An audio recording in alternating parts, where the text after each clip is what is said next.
আসসালামু আলাইকুম, welcome to my video. আজকে আপনাদের জন্য নিয়ে এসেছি আলু দিয়ে পোয়া মাছের তরকারির রেসিপি। খুবই অল্প সময়ে কিভাবে ঝটপট করে পোয়া মাছ দিয়ে আলু তরকারি রান্না করা যায় আমি চেষ্টা করেছি আজকের ভিডিওতে সেটা পুরোটা তুলে ধরতে। ভিডিওটা যদি আপনার ভালো লাগে তাহলে লাইক করে, কমেন্ট করে, চ্যানেলটা সাবস্ক্রাইব করে অবশ্যই পাশে থাকবেন। তো চলুন শুরু করা যাক। তো এই ভিডিওটার জন্য আমার প্রথমে যেটা করতে হবে তা হলো কয়েকটা পোয়া মাছ ভালো করে গরম পানিতে ধুয়ে আদা রসুন বাটা দিয়ে তেলে ভালো করে ভেজে নিতে হবে। আদা রসুন বাটা, হলুদের গুঁড়ো, মরিচের গুঁড়ো আর সামান্য লবণ দিয়ে তেলে ভেজে নিয়েছি। এখন আমি একটা কড়াইতে তেল দিলাম, সরিষার তেল দিয়েছি 1 টেবিল চামচ, যেহেতু আমার মাছের পরিমাণ কম। এর মধ্যে দিয়ে দিলাম পেঁয়াজ কুচি 2 টেবিল চামচ, দিয়ে ভালো করে নেড়ে চেড়ে নিচ্ছি। এরপর এর মধ্যে দিয়ে দিয়েছি আদা রসুন বাটা দিয়ে এটা ভালো করে নেড়ে চেড়ে নিচ্ছি। অল্প করে আমি মশলা দিচ্ছি যেহেতু আমার তরকারির পরিমাণটা কম। এটা যারা ব্যাচেলার বা সিঙ্গেল আছে তাদের জন্য ভিডিওটা খুবই উপকারে আসবে।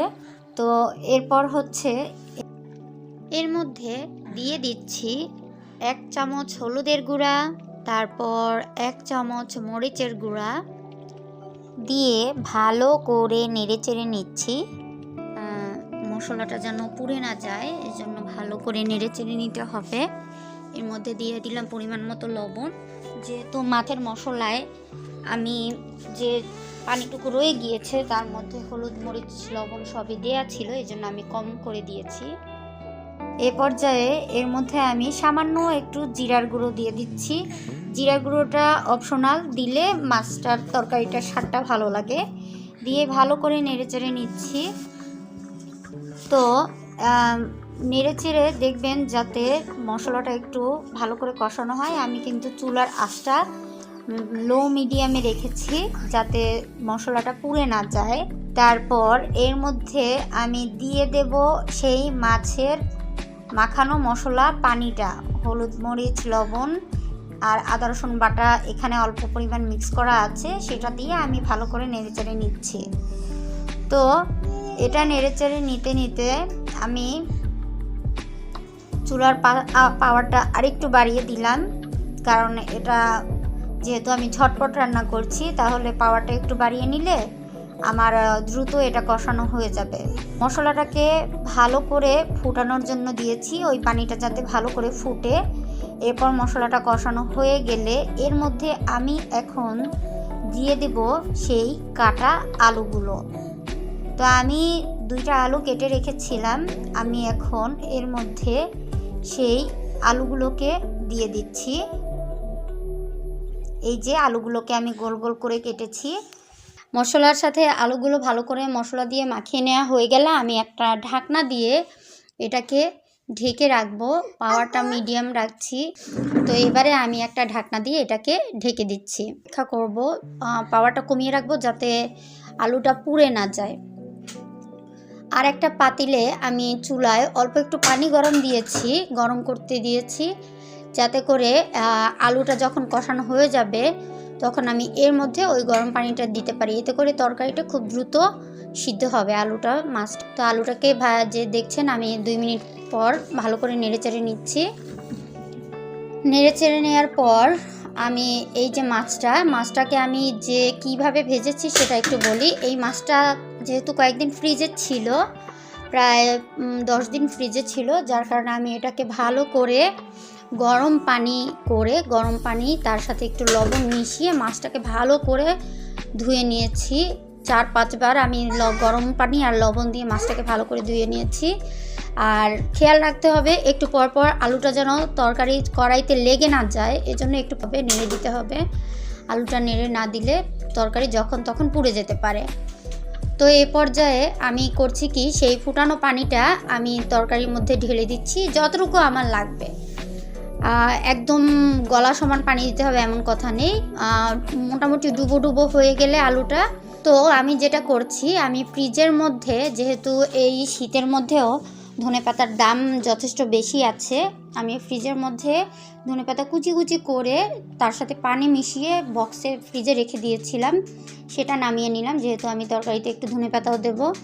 এখন দেখুন পানিটা যেহেতু টকবক করে ফুটছে, আমি এই ফুটন্ত পানির মধ্যে, ঝোলটার মধ্যে আমি মাছ দিয়ে দিচ্ছি।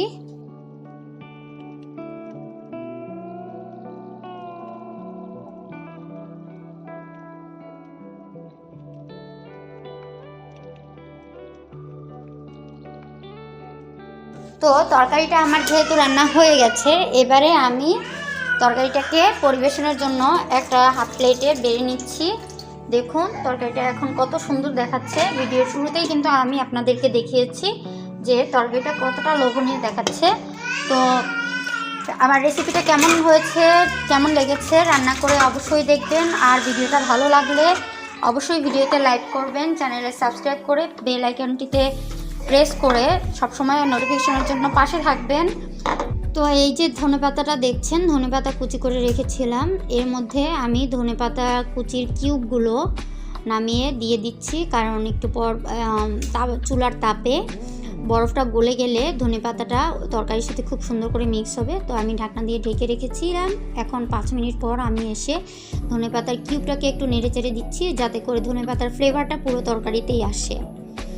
শীতকালে যেহেতু কোনো সবজি বেশিক্ষণ রেখে বাইরে খাওয়া যায় না, পচে যাওয়ার সম্ভাবনা থাকে, তো এক্ষেত্রে যারা আমরা মিডল ক্লাস ফ্যামিলির আছি, মধ্যবিত্ত পরিবার, তারা ধনেপাতাগুলোকে ভালো করে ধুয়ে কুচি কুচি করে যদি পানিতে ভিজিয়ে একটা বক্সের মধ্যে রেখে দেন ফ্রিজে, ডিপ ফ্রিজে, তাহলে ওই ধনেপাতাটা অনেক দিন আপনি খেতে পারবেন। আর একদম তাজা ধনেপাতার ফ্লেভারই আপনার তরকারি থেকে আসবে যখন ফুটন্ত তরকারির ঝোলের মধ্যে এটাকে দেবেন।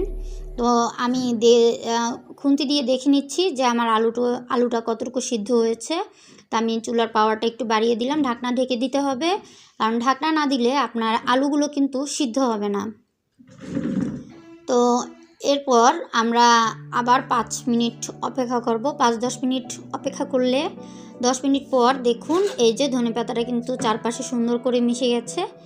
এবার আমি আমার চুলার পাওয়ারটা অফ করে দেব। তরকারিটা কি সুন্দর দেখাচ্ছে। তো খুব দ্রুত রান্না করতে চাইলে 10-15 মিনিটের মধ্যে খুন্তি দিয়ে দেখে নিচ্ছি যে আমার আলুটা কতটুকু সিদ্ধ হয়েছে। এবারে পরিবেশনের পালা। দেখুন আমি তরকারিটা, পোয়া মাছ আর আলুর তরকারিটা প্লেটে পরিবেশন করছি গরম গরম। কত সুন্দর লাগছে দেখতে।